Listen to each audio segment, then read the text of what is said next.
BPL music fest 2025 শিরোনামে চট্টগ্রামের কনসার্টত perform করিব সঙ্গীত তারকা হাবিব ওয়াহিদ ফুয়াদ সহ ঢাকা চট্টগ্রামের একজাক খ্যাতিমান শিল্পী। ডিসেম্বরের 28 তারিখ শনিবার চট্টগ্রামের M A Aziz স্টেডিয়ামত Bangladesh premier league বিপিএলর উদ্বোধনী অনুষ্ঠানের এই তৃতীয় কনসার্ট অনুষ্ঠিত হইব। কনসার্টর টিকিট বিক্রি ইতিমধ্যে শুরু হয়ে গিয়ে সর্বনিম্ন 500 টাকায় মিলিব এই টিকিট।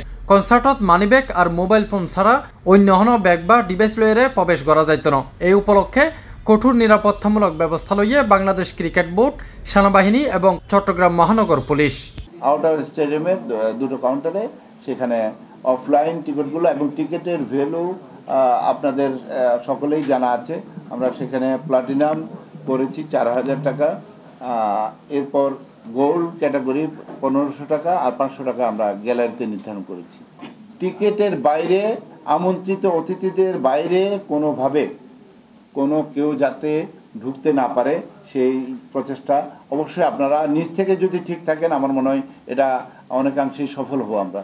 হার্মফুল কোনো কিছু এবং বিশেষ করে ইলেকট্রনিক্স কোনো ডিভাইস, শুধুমাত্র মোবাইল বাদে অন্য কোনো ডিভাইস নেওয়া যাবে না।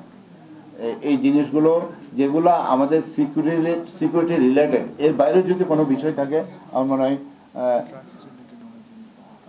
এর বাইরে আছে, যেটা হলো সেটা আপনারা জানেন ড্রাগস রিলেটেড। যেহেতু এটা কনসার্ট, যুবকদের অনেক ব্যাপার থাকে, অনেকেই আল্লাহ না করুক অনেকেই কিন্তু এই ধরনের কোনো কিছু হয়তো নিয়েও আসতে পারে পকেটে করে। সেই জায়গায় আমাদের নিরাপত্তা বাহিনীর কর্মীরা যারা থাকবেন তাদেরকে আপনারা একটু সহায়তা করার চেষ্টা করবেন।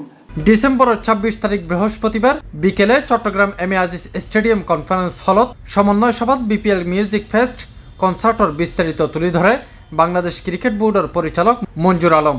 সভাত উপস্থিত আছেন চট্টগ্রাম সিটি কর্পোরেশনের মেয়র ডাক্তার শাহাদাত হোসেন, চট্টগ্রামের জেলা প্রশাসক ফরিদা খানম এবং বাংলাদেশ সেনাবাহিনীর লেফটেন্যান্ট কর্নেল খালিদ। আমার মনে হয় আজকে যে সিদ্ধান্তগুলো গৃহীত হয়েছে এগুলো ভালোই সিদ্ধান্ত হয়েছে।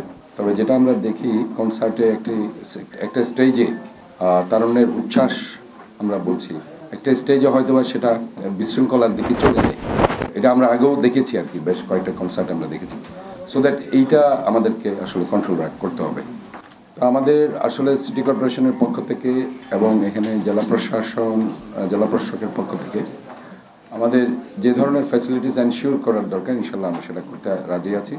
আর একটু যদি স্পন্টেনিয়াস গায়ক বা নগরবাউল টাইপের, নগরবাউল যদি সিলেটে কনসার্ট করতে পারে কেন চিটাগংয়ে নয়? তো এই বিষয়টা একটু বিসিবির ডিরেক্টর মহোদয় খেয়াল করবেন। আপনারা বিশেষ করে যে বিষয়গুলি নিয়ে যে প্রোডাক্টগুলি নিয়ে ঢোকা নিষেধ সে বিষয়টা আপনারা আগে থেকে একটু প্রচারণার বিষয়টা থাকলে ভালো হয়।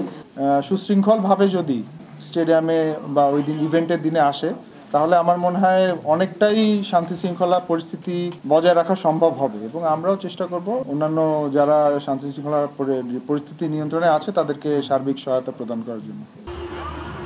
এইবারের বিপিএল শুরু হইব 30 ডিসেম্বর আর চট্টগ্রাম পর্ব শুরু হইব 16 জানুয়ারি।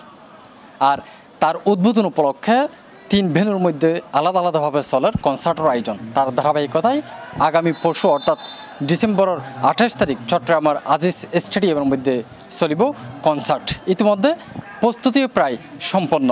তবে 28 তারিখ যারা কনসার্ট উপভোগ করতে আইবেন তারা মনে রাখবেন এই কনসার্টের যেই গেট তা খুলে দিয়ে হইব 2:30 বাজে এবং 5টার মধ্যে তা বন্ধ করে দিয়ে হইব। সুতরাং যারা কনসার্ট উপভোগ করিবেন তারা এর মধ্যে অবশ্যই আইবার চেষ্টা করিবেন।